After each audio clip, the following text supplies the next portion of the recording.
మేమందరం మా చిత్రం చెన్నై లవ్ స్టోరీ రిలీజ్ అవ్వడంతో స్వామివారి ఆశీస్సులు తీసుకోవాలని వచ్చి నిన్న ఇక్కడ ఫంక్షన్ జరుపుకుని మా ప్రమోషన్స్ అన్నిటినీ ఇక్కడ నుంచి స్టార్ట్ చేశాం. Happy for that.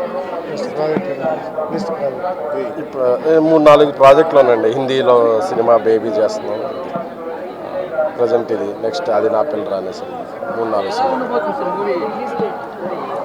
July 24న release అవుతుందండి సినిమా. మళ్ళీ బేబీని మించి ఉంటుందని గట్టి నమ్మకంగా. అందరికి నమస్కారం. వాళ్ళ పొద్దున నిజంగా చాలా మంచి దర్శనమైంది.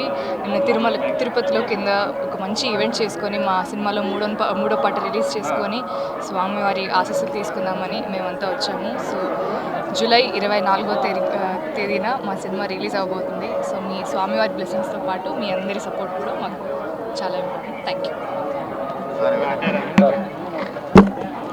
అందరికీ నమస్కారం అండి. స్వామివారి దర్శనం చాలా బాగా జరిగింది. మా చెన్నై లవ్ స్టోరీ టీం మొత్తం నిన్న తిరుపతికి వచ్చాం మా సాంగ్ లాంచ్ చేయడానికి. అలాగే మా మూవీ రిలీజ్ డేట్ ఇక్కడి నుంచే అనౌన్స్ చేసాం. జూలై 24th మూవీ రిలీజ్ అవ్వబోతుంది. ఇదిగో ఇక్కడి నుంచే ప్రమోషన్స్ అంతా స్టార్ట్ చేద్దాం, సోమవారం ఆశీస్సులు తీసుకుందామని వచ్చాం. దర్శనం చాలా బాగా జరిగింది. Thank you. ఉన్నాయన్న నెక్స్ట్ ఉన్నాయి, ఇది అయిపోయి. థ్యాంక్ యూ అన్న అందరికీ. Thank you. ఓం నమో వెంకటేశాయ.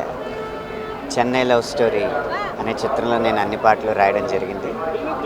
ఈ చిత్రానికి సంబంధించిన జిగితార అన్న పాట స్వామివారి పాదాల చెంత నిన్న తిరుపతిలో విడుదల చేయడం జరిగింది. ఈరోజు తిరుమలకు వచ్చి చిత్రం విడుదల తేదీ జూలై 24ని స్వామివారి ఆశీస్సులతో ప్రకటించడం జరుగుతుంది.